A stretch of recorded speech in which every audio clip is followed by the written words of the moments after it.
this woman got off the train and stepped onto the platform, all hell broke loose. It was like the cutest thing. The guy looked at us really weird, kind of like, what the hell are these chicks doing? They're taking off their earrings. I don't understand why. One of my boys, he's like hitting me with his elbow, like, yo, look in the corner, this dirty ass. They didn't get off, and they didn't really move either. Next stop, 116th. You can get your weed.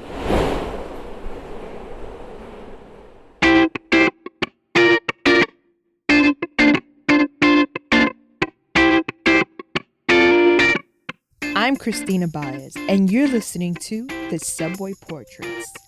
Welcome and thanks for tuning in. The Subway Portraits is a bi-weekly podcast that serves as a living history of people's experiences riding in New York City's MTA subway.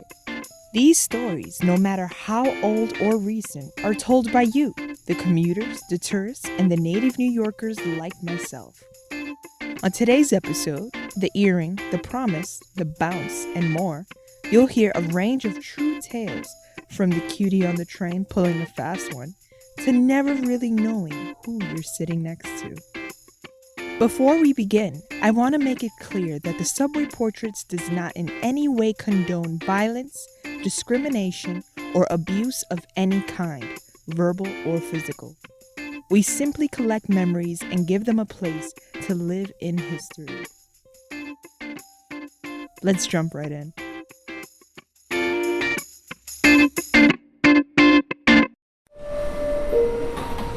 The train bounce.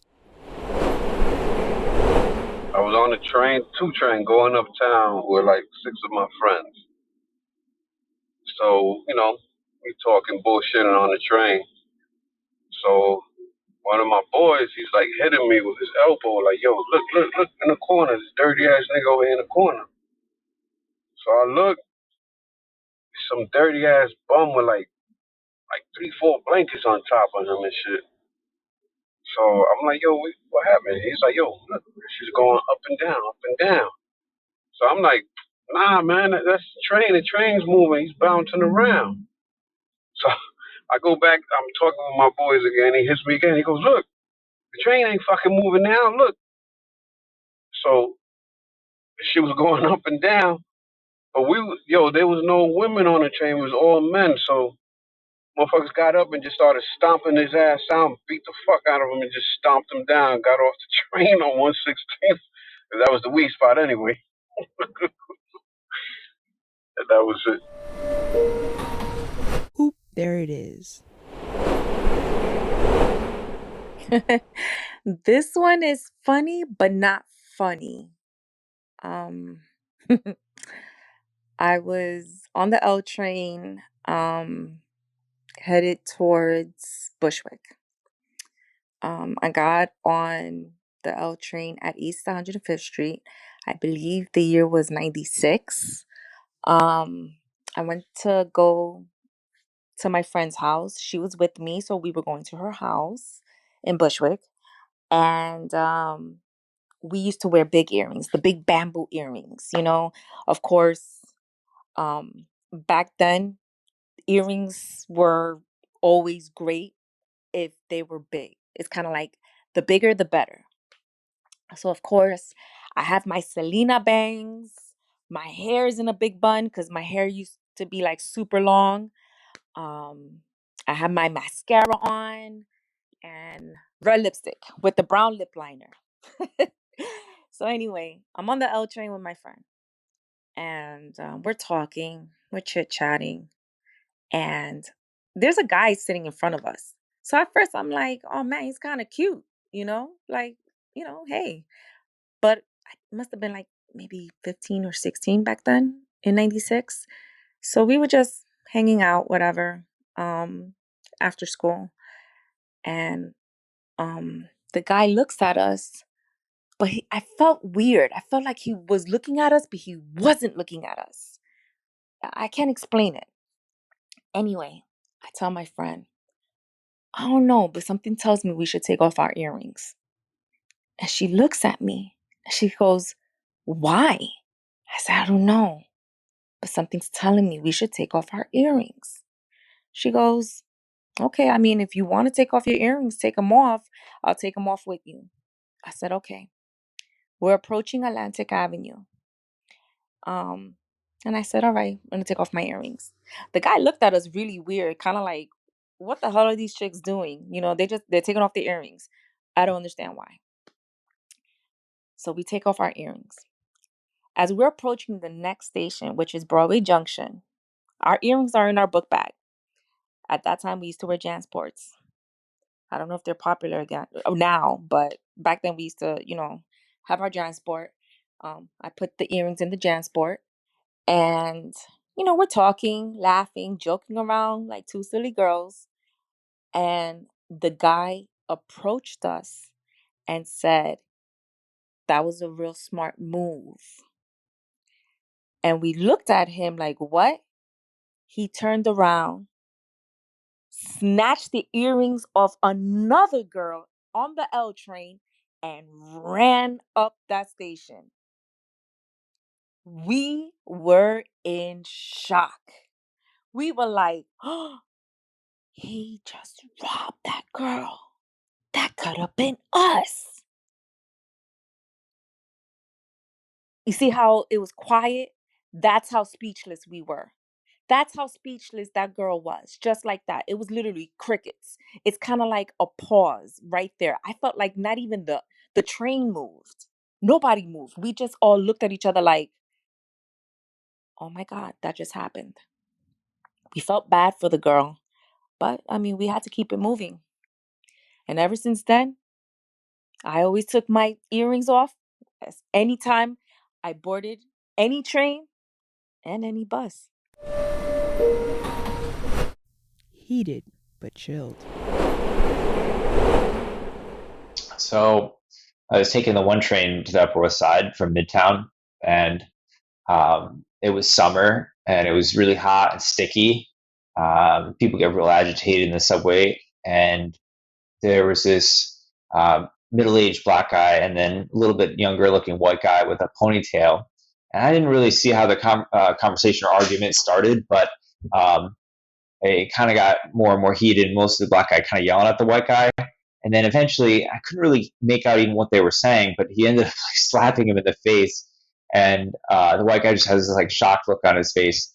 But what was so funny about it is that then, like, at the next stop, well, first of all, before the next stop, you can't go anywhere. I mean, the doors are shut.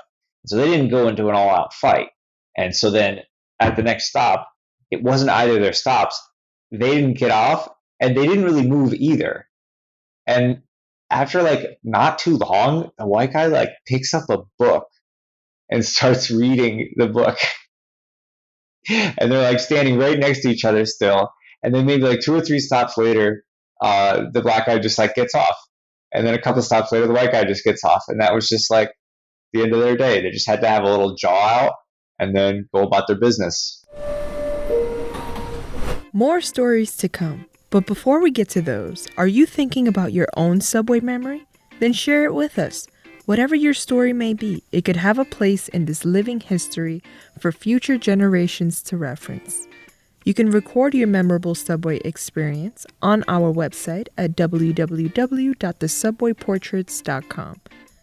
You can record from your cell phone, laptop, or desktop.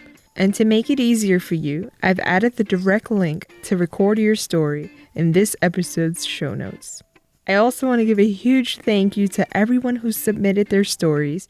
Your experiences will live in this digital time capsule, officially a part of this living history. Thank you. Now back to the show. Mind thy neighbor.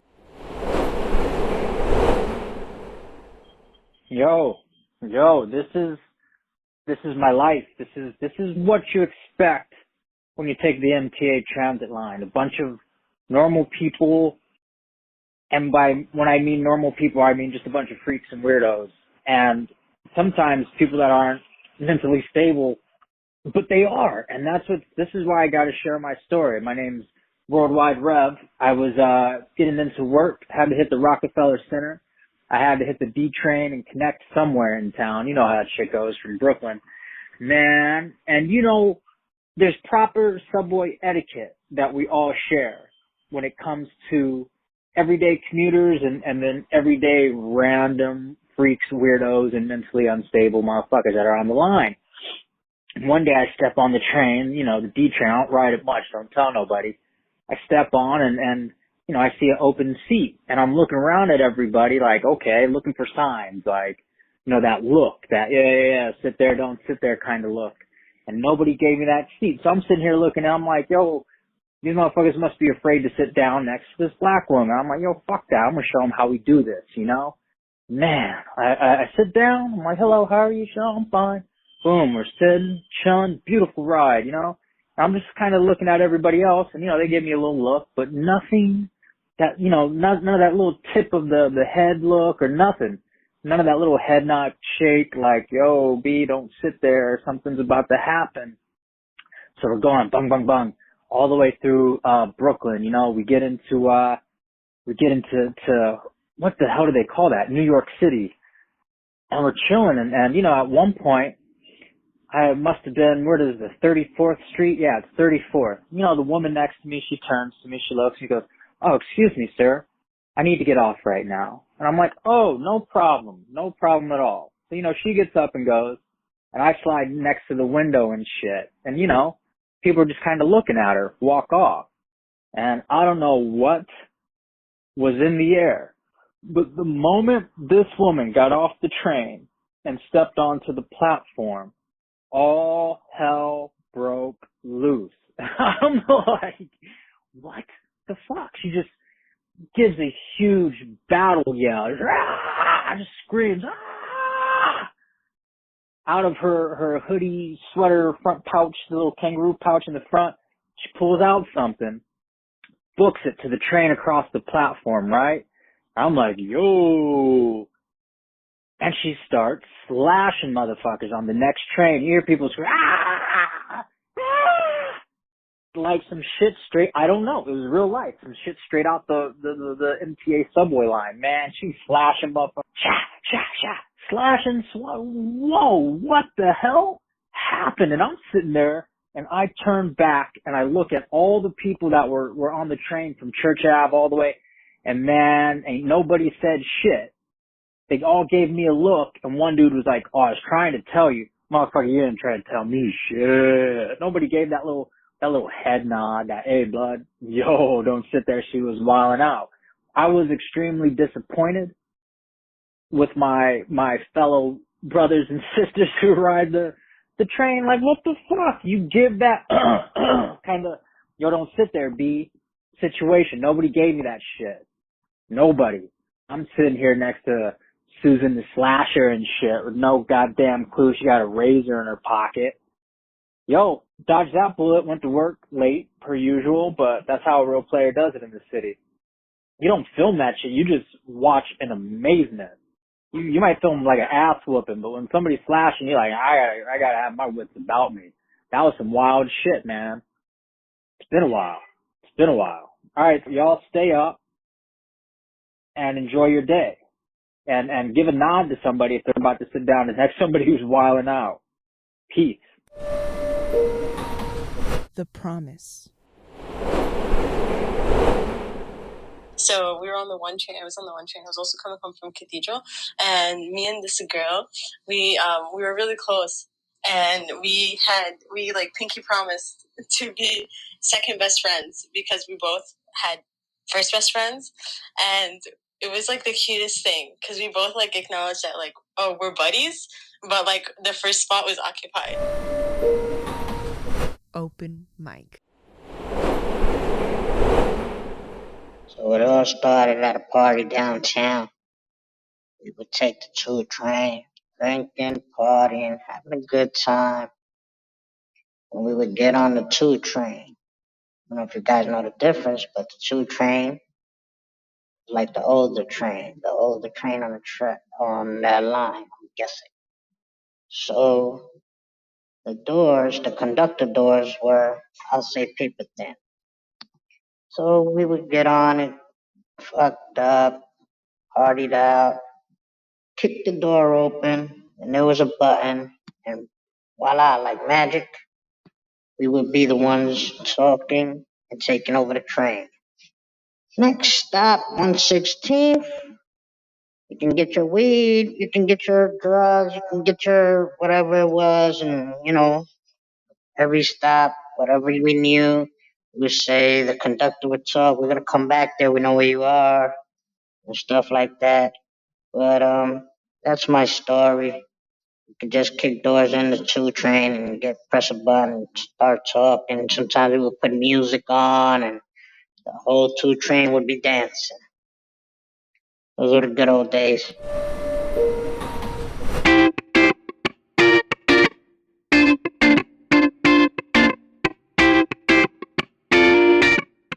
Tune in every other Sunday to hear real stories told by real people. And if you have your own subway story and want to be a part of the show, then record it on our site at www.thesubwayportraits.com. And if you can't remember that, there's a direct link in our show notes. Don't forget to follow, subscribe, and review us. Thanks for listening and ride with us until next time.